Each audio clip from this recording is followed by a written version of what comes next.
Meditations for Every Day in the Year by Bishop Richard Challoner on the consideration of the law of God. Consider first that in order to our salvation we must also have a right knowledge of the holy law and commandments of God.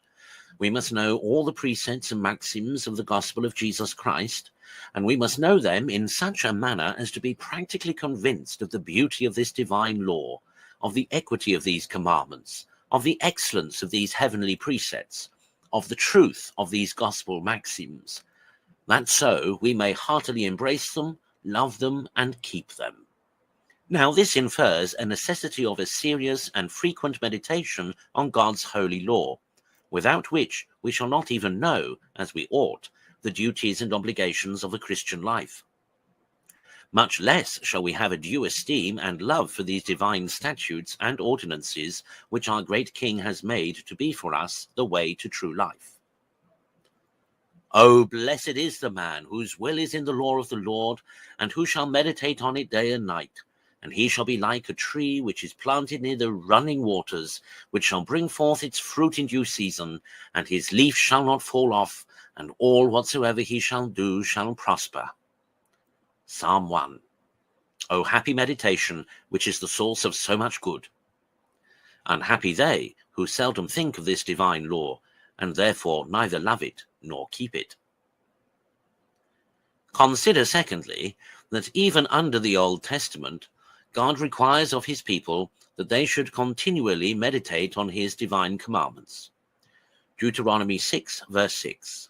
These words which I command thee this day shall be in thy heart, and thou shalt tell them to thy children, and thou shalt meditate upon them, sitting in thy house, and walking upon thy journey, lying down to bed, and rising up. And thou shalt bind them as a sign on thy hand, and they shall be, and shall move between thy eyes, and thou shalt write them in the entry and on the doors of thy house. Now, if under the old law, when so great perfection was not expected of the faithful as now, God was pleased to require this close application of the soul to the meditating on his divine precepts, how much more does he now expect it from us, under the new covenant of grace and love, in which he delivers his commandments to us, not graven on tablets of stone, but on the tables of the heart, not to be laid up in the ark or deposited in an earthly sanctuary, but to be laid up within us in the true sanctuary of God in our souls. Christians, this is our glory and our wisdom.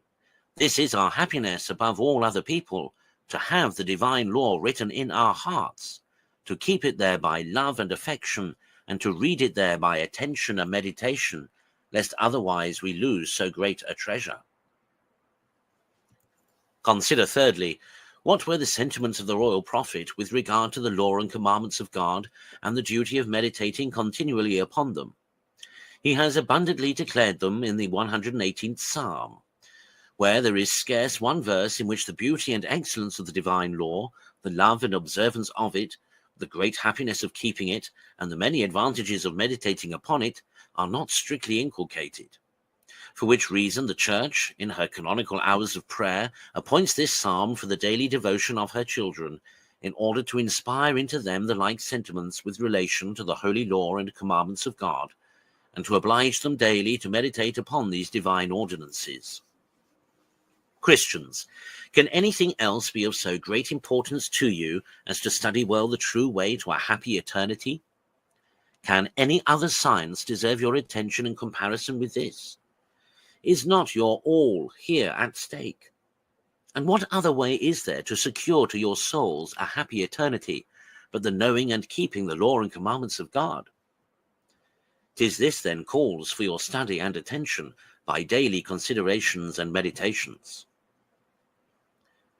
Conclude to turn henceforward your thoughts from vain and curious searches into little or nothing to your purpose, to the daily considering on what God requires of you by his holy law, what your duty is to him, and what his will is in your regard.